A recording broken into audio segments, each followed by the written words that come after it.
Welcome back to Midwest War Stories.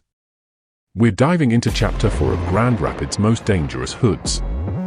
After a hectic and violent 2007 in Grand Rapids' southeast side, everyone made it a point to try to bring back some sort of peace in the city.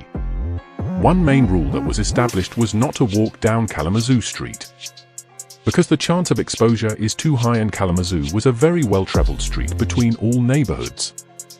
But like we said in Part 3, a new generation of members were coming out. Also, the west side of Grand Rapids began to get a lot more active with the Mexican mob, Latin Kings, and TMG. Before we head to the west side, we wanted to show a common denominator, and that is, bullets don't have a name. You will notice that as we continue down the history of Grand Rapids, and for people like Richard Pissy Dan now of Highland's finest, who was killed on May 31, 2008, that couldn't be more true. Derek D.B. Brown, not sure of his affiliation, was attempting to rob Kevin Harmon aka Booman because he won $6,000 at a dice house on Highland and Madison. The shooting death of a 19-year-old man were laid out in court. News 8's Barton Dieters is back from the courthouse with the details. Brian and Sue, the family of Richard Dana has been waiting for this day, the day when someone would appear in court charged with the murder of the Ottawa Hills High School graduate. He attempted to fire again. I guess the gun jammed or he was out of bullets or something. I don't know. We're not going to have any recording. If the deputy sees a cell phone, it will be seized and taken. Okay?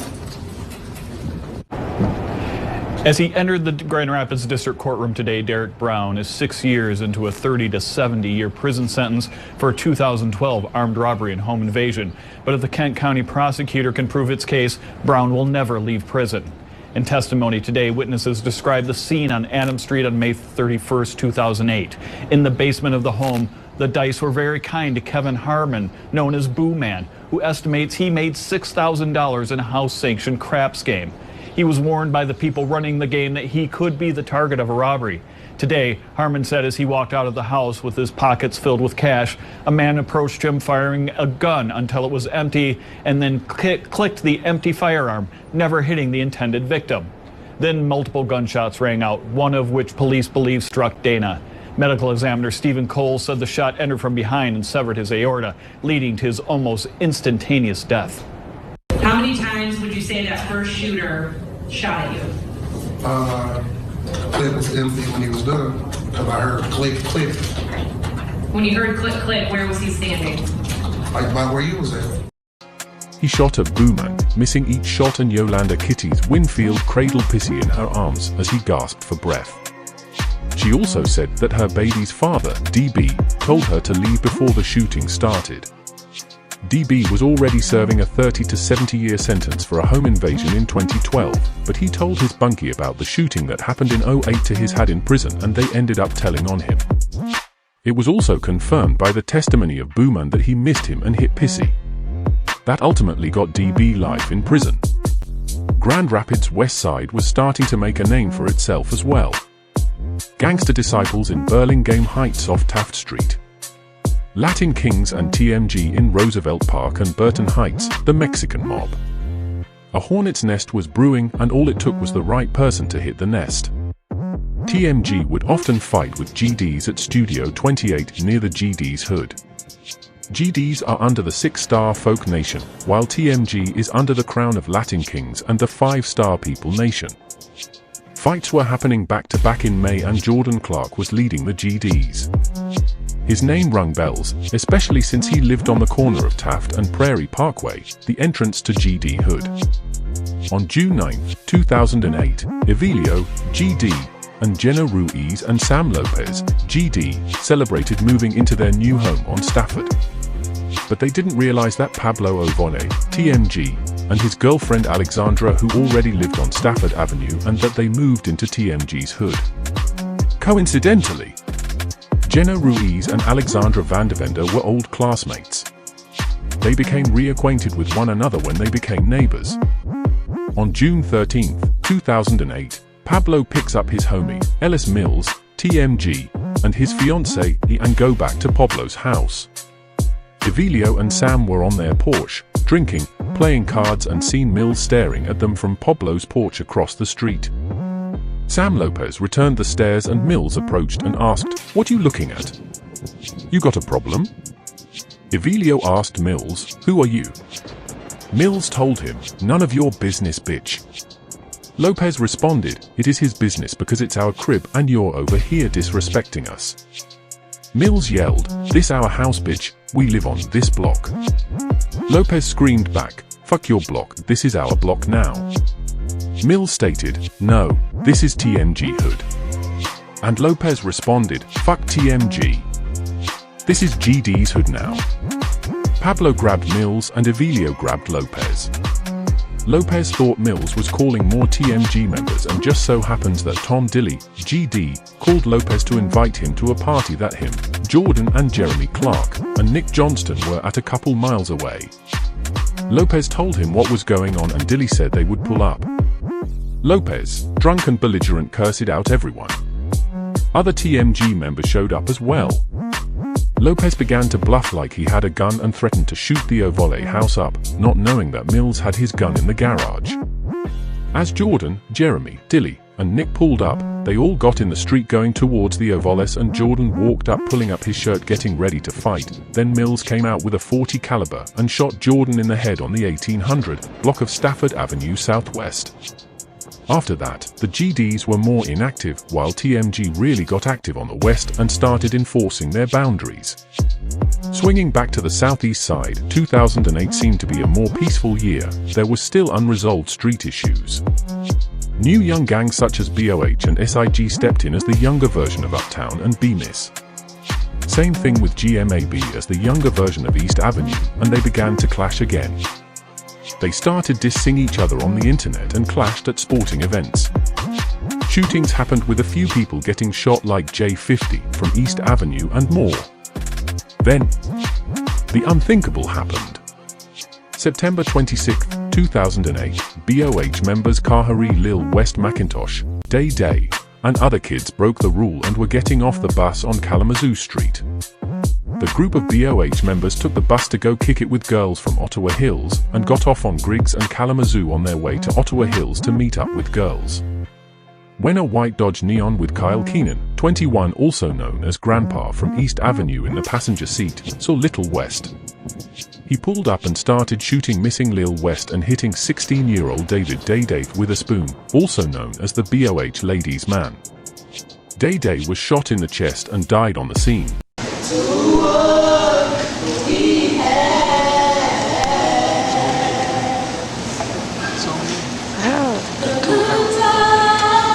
Diesel. Okay.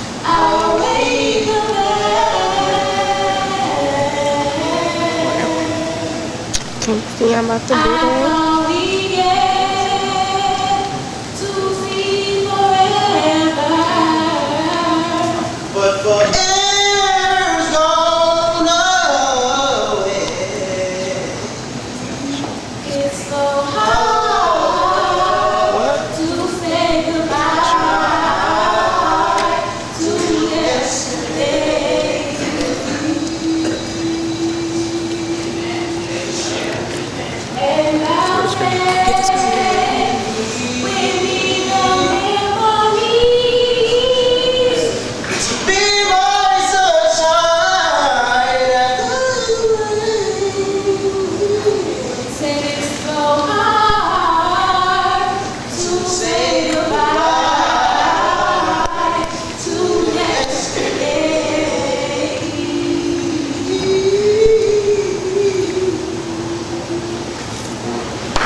Grandpa, feeling remorseful because David wasn't in the street life, reached out to David's parents and his uncle Larry Keenan and told him that he never intended to shoot Day. But the damage was done. On October 1st, a tip came in that Grandpa was hiding out in a hotel off 28th Street and Division. A SWAT team formed around the hotel. Before then, Kyle called his uncle and asked him, would I still go to heaven if I ended myself? His uncle told him, don't shoot yourself, boy. Kyle and his friend attempted to run from the hotel and the police yelled gun, and they ran back in, and next thing you hear is bang. Kyle Keenan shot himself in the head in the hotel room. Both crews felt the pain of losing a dear friend. Both unnecessary and senseless. darting back over to the west side of Grand Rapids.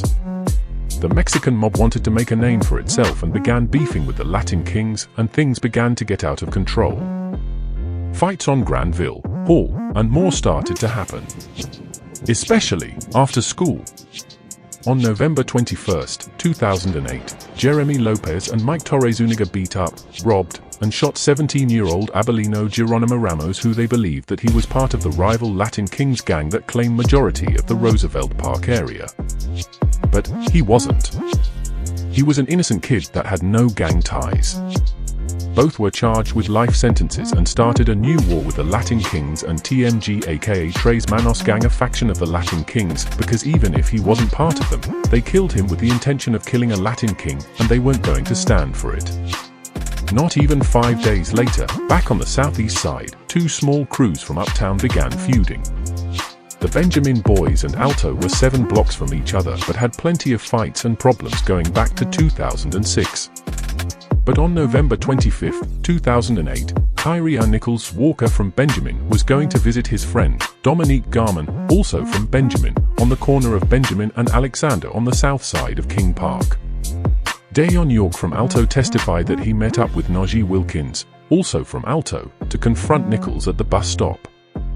As Nichols got off the bus, he saw both of them and threw a punch, and they both drew guns and chased Nichols. Wilkins had a .22 Ruger and fired 2 shots at the ground, ordering Nichols to stop. He then fired 2 more shots and Nichols fell before he could hop the gate that separates the pool from the field at King Park. Those other 2 bullets were later recovered in February of 2009 when the snow melted. Wilkins was sentenced 45 to 100 years.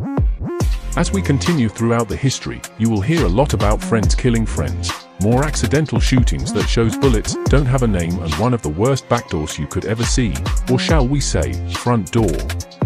But either way, we will continue down the timeline of Grand Rapids war stories and move into the violent years that came after that until we get to 2024.